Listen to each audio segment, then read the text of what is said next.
Thank you so much for joining us today. It's really a pleasure. Would I say a honor? Our first interview. This is awesome. Yeah, Mr. Jack, what do you have to say about that? Yeah, personally, I feel honored as well because you gave me a call and told me that you like to interview me. I was wondering, wow, what have I achieved for me to be interviewed? But you tried to tell me it's for your blog and everything, and I said, wow, that would be good to be on your blog because I've actually followed you on Instagram and I see that you're actually building something for the future, and I'd like to be part of that thing. Awesome. Thank you. Thank you. The team is gonna be really happy to have this. Yeah, not to actually go slow, let's just hit the nail. Can you just let others know about you? For those that don't know who Mr. Jato is, let's just hear from you. What you do, you into, let us know. Okay, my name is Jato Ehijator. I'm from Nigeria, but presently I'm based here in Cape Town, South Right. Africa, and I've been here for like close to 7 years. I'm a Mm, movie director. I make film from the scratch. When I mean making film from the scratch, simply meaning putting together concept, scripting, producing, and finally directing. Then we take it out there for the world to see. So basically, I'm into the creative world. I'm a creative director, like I like to call myself, but because people ask you when you mean creative director, what do you mean? Then you go further to tell them that you're a movie director or a film director. Oh, awesome, awesome. That's nice. I've actually been following you for a while now. I've known you for years, isn't it? But yeah, I've admired your work. It's been awesome. But there's one thing I wanted to ask before going into all those details. I know you moved from Nigeria, you were in London for a while, and now you're in SA. What's the reason for the move? Is it basically for work or personal reasons, or what? Why did you move? Okay. I come across people every day Yeah, that, due to the perception here in South Africa, they feel most Nigerians, if not all, that come here to actually look for money. But I try to explain to them that everybody's looking for money, no doubt. But my major reason of me coming to South Africa was I started the film industry years back in Nigeria, and to me, I felt I'd grown to a stage because I worked with Tade Ogidon for right. years. Yeah, oh, yeah, So yeah.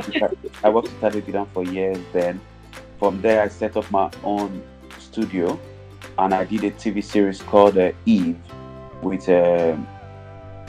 this studio called collaboration with a studio called Koga Studio. After then, after then I shot my first movie, King of Shita, Oh, yeah. in Nigeria. What So immediately after the movie, year was after that? Sorry, what year was the King of Shita? King of Shita was 2010. Right. Okay. Yeah. Yeah. So immediately I shot King of Shita.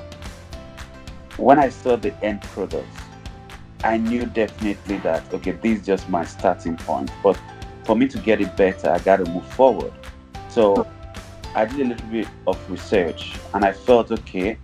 It would be nice for me to go learn how the South Americans really, really, really do their production because I like the storyline, I like everything about them, the telenovela we watch and everything. So I felt it would be nice to just learn one or two tricks and develop myself. So So basically, we can say your moving to SA was for business to grow and yeah, improve my your moving work. to SA for a total summary was to go develop myself, not Right. pleasure, not money, but going to develop my skills. And I felt um, it would be nice to really go there as nobody so that you'll be able to learn properly what Yeah. you want and add it to what you already know. And by the Already. time you come out from it, you discover that you have a full package of yourself.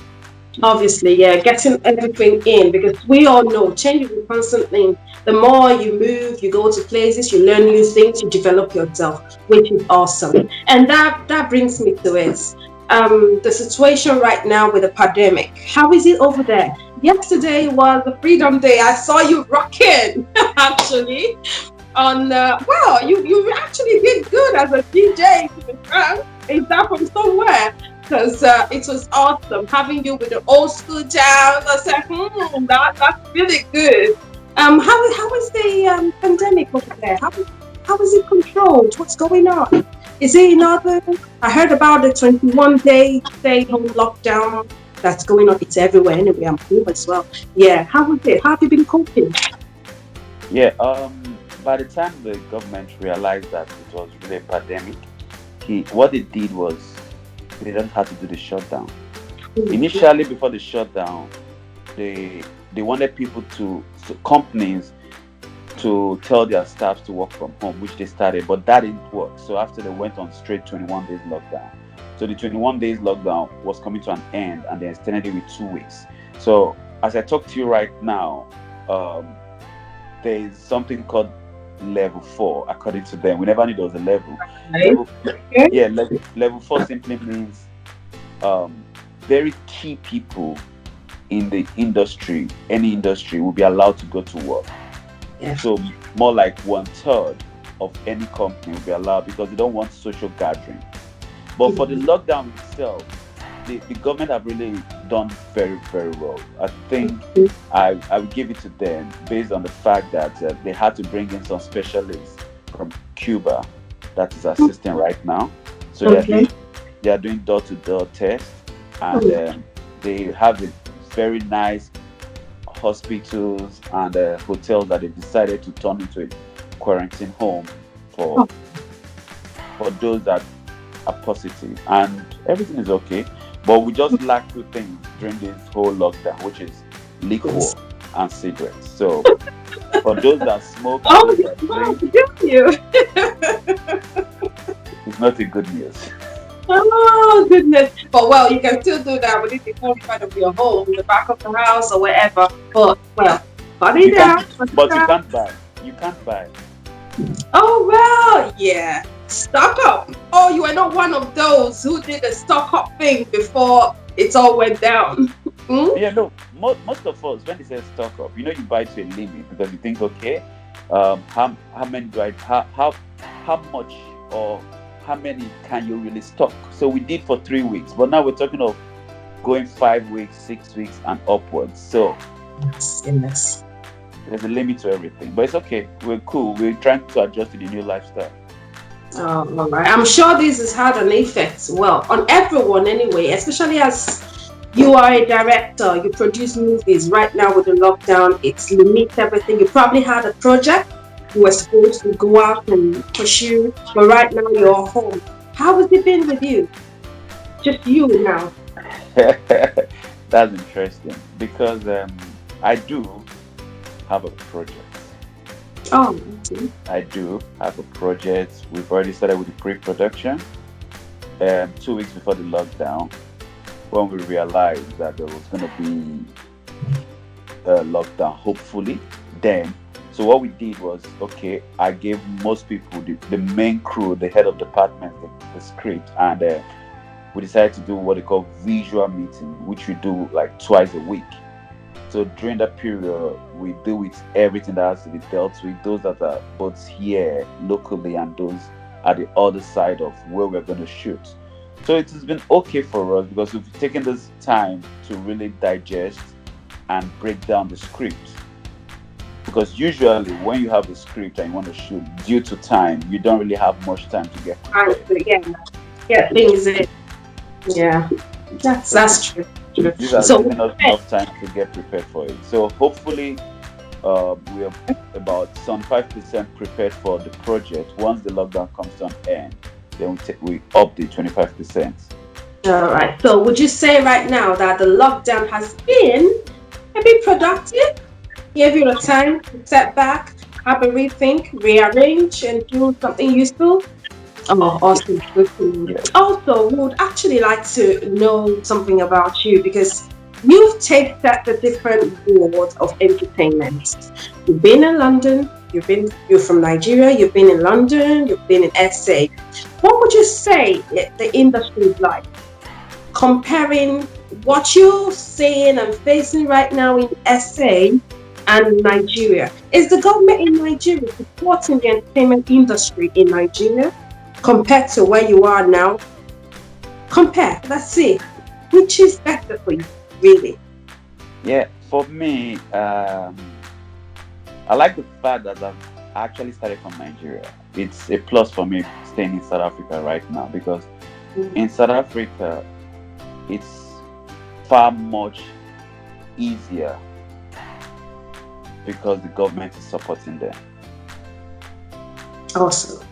They have a grant, not just one, they have so many where they can apply for funds for movie, and they have close to about 10, 15 film schools. Wow. And they have a very good location. They have one of the biggest studios in Africa, film studio in Africa. Yeah. The biggest is in Cape Town. That's where they shot they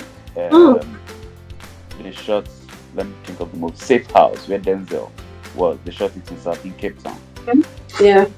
Yeah. So they show a lot of foreign movies here coming from the US, and they shoot a lot of TV commercials. Most people know that. Yeah. So in South Africa, it's far more easy to achieve your goal. But the question is this: most people don't have the determination or the belief compared to Nollywood, because while we're in Nollywood, we believe so much in ourselves.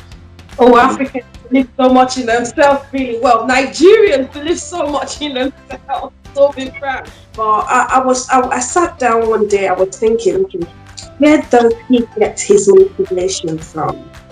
How does he just sit and put it all together? Is it from somewhere? Do you have a role model or someone you're trying to emulate? Or what is it? Where is the inspiration from? Where is it coming from, really? Yeah. My editor once asked me that question last year. Yeah. Oh, okay. And it took me 3 days to get back to that answer. So you have a straight answer for me now, then? Yeah, because when people ask you that question, everybody just says something just because they, oh no, I got motivated by this. Like when you ask those upcoming artists, where did you get your inspiration? They say, oh no, I was in church, I was part of the choir. Yeah. I took my time to build myself because I knew what I wanted. I fell in love with the movie industry, and I promised myself that I will only get better if I keep pushing. Awesome. Goals. There's no quick way to it. There's no easy road. There's no blueprint. Nobody can come and tell you if you put Y, X, Z, you will get there. No. It might probably work for that person, but when it comes to you, it might not work because they never told you the actual truth, which is the challenges behind it. Yeah.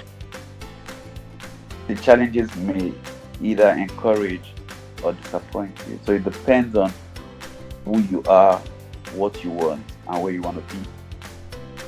So for me, that's always been where I want to be. I don't really bother what happens along the road, but I know where I want to be.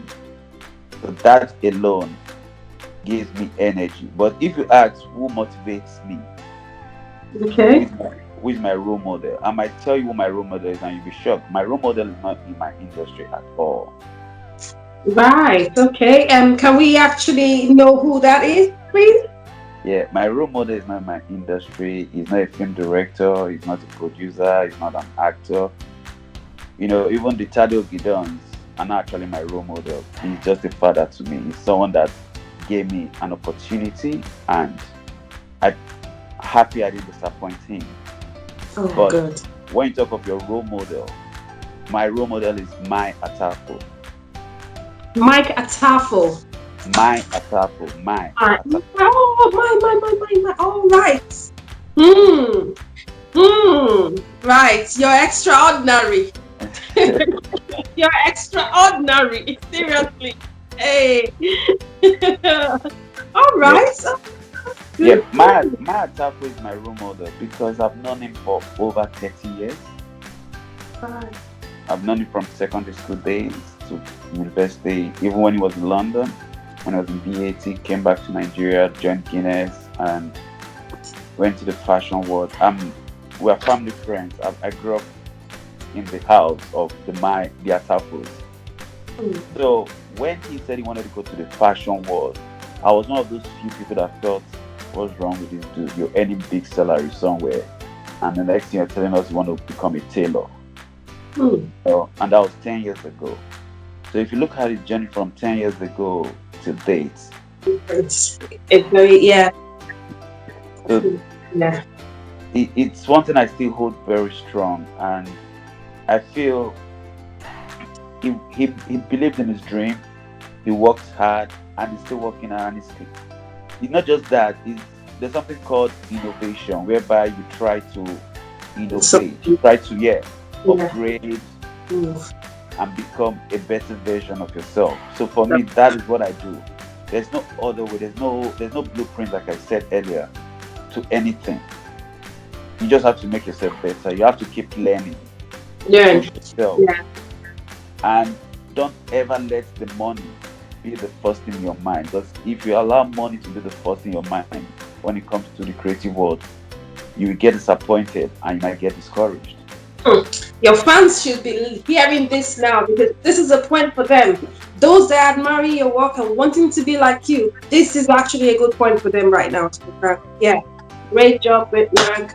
Another thing is, are you looking at any collaboration, international collaboration? I mean, at the minutes, are you thinking of yeah going that far, or do you even have one already that we don't know about? We don't trust you. You're just blowing. You see, you just before you just turn around, something magical is happening in your world. Please let us know, please. Let's start tapping into all this right now. Okay. There's nothing to hide. I do have a collaboration, but if you know me, if you followed my page for a while, you realize I don't talk before time. I know you're kind of this secret man. I was saying this. I was saying this that yes, we see him, we know him, we don't really know that much about him. He gives us what we need to know, all we need to see, and keeps it up. This is your secret. We will enter today. Oh. We will enter. Let us know about this collaboration. Don't worry, we won't hijack Nah, it. nah. By God's grace, is sealed.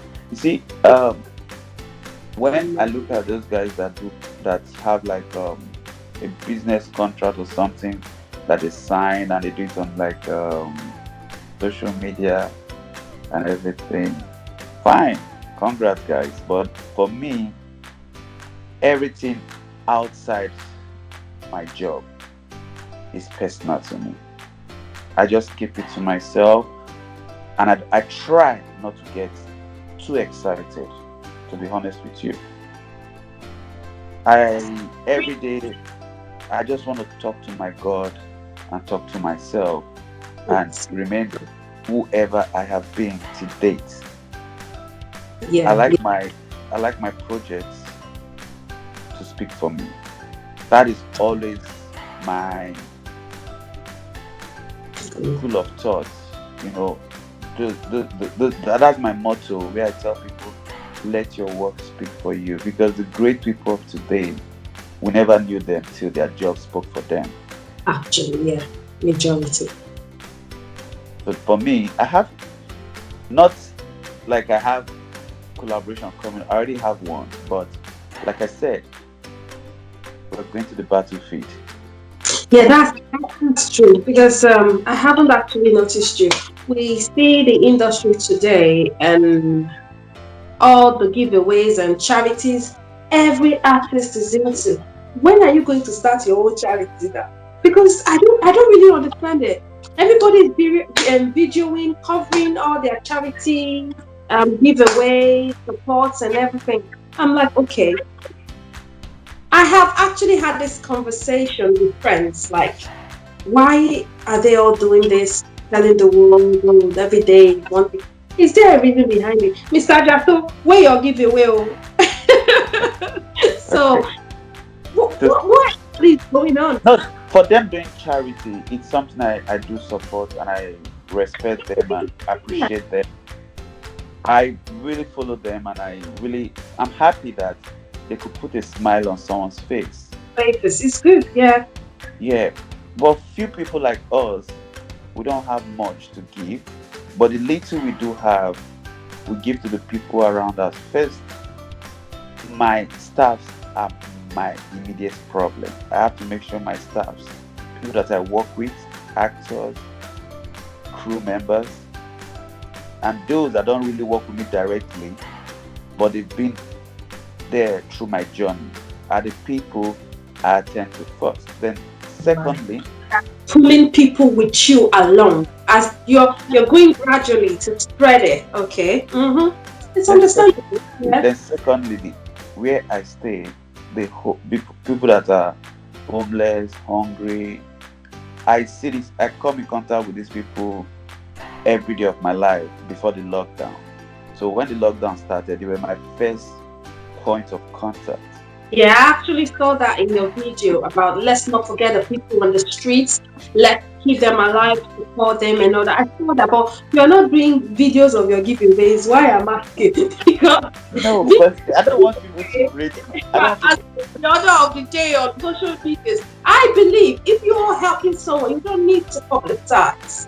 Help people, let them appreciate you, let them come to you, let them be the one actually singing your praises, not you making a video to praise yourself. Really, No, no, that's what I feel. I no, don't know no, what I no, do. no, no. For that, you know, it's two ways. Okay. You saying don't video it, yes, which some people might agree to, but at the same time, the same people tell these celebrities that you guys don't help people. Okay. So most times That's it's easy. most times it's just like a backup evidence to tell you that don't always accuse us that we're just there, celebrities not supporting. This evidence to show that we support. You know, human beings are insatiable. You can't satisfy everybody. We know that. Yeah. So from where you're talking, it's true. Don't really show this at the same set of people. We go behind and say, "Look at him. He's driving the biggest car, and he's not helping anybody." So it depends on what you feel that you want to do. You do. For a while, like when I mean a while, during our days when we were growing up, we didn't grow up with social media. To be honest with you, when I started the industry, there was no social media. We only had Facebook, and Facebook was not doing much. So I'm not used to social media that much. I'm learning the trade right now. I'm learning the trend. To be honest with you, so most times when I even record things, I really ask myself, what hashtags will I use? What lines will I use for this? Because I'm not used to it. I just believe in working. I believe in practical. So if I'm going to give someone something, I'm not going to carry a phone and say, "Hey guys, look what I'm doing." But if at that point, like you're doing right now, asking me what did I do, I'm just telling you, I give to my staff, I give to my crew, and I give to friends around. I give to the homeless, the hungry ones. Back home, people send you direct messages to say things are rough, support, and you do the transfer if you can. I'm not going to do that transfer to a friend and put it on social media. Then why did I do it if I'm not actually helping him? If I'm going to use Mm-hmm. that as a PR, why am I doing it? So That means you're actually trying to glorify yourself over whatever it is they are going through. That's the aspect I'm seeing the giveaways, all the videos for. It's not one video, it's not two video, it's a whole lot of it. That's the reason why I am saying, why is this happening? Well, exactly. I know we've touched a bit of this. during the interview. What exactly would you say, focusing on girls that want to be like you, your clients? What's your advice really for them? It's always nice to focus on them. To be frank and say, okay, yes, this is how it is. This is what I have done. This is what I've achieved. This is what you should do as well, or can do. Really, we know you're not selling out. You're just trying to pull people along as well as much as they want to. So please, a quick, short advice for your fans, please. Thank you. Okay. For those in my line of business, um, there's no shortcuts to success. The road to success is always rough. The day you realize that, then you started the journey. The day you realize it's gonna be rough, then you started a good journey. Hmm. Don't ever, ever give up. Don't feel disappointed. Don't feel anybody owes you anything. Hmm. Even your best friend, your family, nobody owes you anything. People will only be your friend and very close to you when you're successful. So while you want to be successful, have it in mind that you're on that journey alone. So the best advice I'll give to anybody in my line of work is wake up in the morning, pray to your God or your supreme being, and just focus on what you believe in. If you believe in it, just focus. But trust me, the road is rough. Hmm. But if you believe, you pray, you work hard, you will surely get there. I'm sure they hear that now. My uncle once told me when I was in secondary school, I used to stay with my uncle and I was very stubborn. So You I look thought, so and I, yeah, for those that know me, they will tell you my in a personal, good way. In a good way. for those that know me, they'll tell you my personal life is a total different person from being a film director. Yeah. So my uncle then, while he's angry at me, and I tell him, okay, I don't want to stay with you anymore. I want to go back to my dad's house. Even though things were not okay for my dad, but for my uncle, things were very okay. So I made him understand that if this is what they call lifestyle, I don't want it. I want to go back to my poor dad and be happy. Yeah. But he told me one thing years back. He said, 100 years is not forever. One day it will come and pass. Simply meaning, whatever you're going through right now is not going to be forever. It will surely come to pass. So I took that seriously, and it has helped me. When I landed in South Africa, I never thought I would be able, but I knew. But thinking through how it was going to happen, I never knew how it was going to happen. But I knew that I will break through. And when I did, I said, yes, now breakthrough, now next level, now next level, now. Of course. Yeah, it's always next level. Oh, awesome, awesome, awesome. Thank you so much. Thank you so much for joining us today on this wonderful interview. We really appreciate you. We thank you. It's an honor of being our first interview with the Flip. This is great. I really appreciate every bit of your time you spent. Thank you so much. And we look to see more of you. Very soon, we're going to come and interview and jack all those private things you're keeping from you so that we will have it on our page.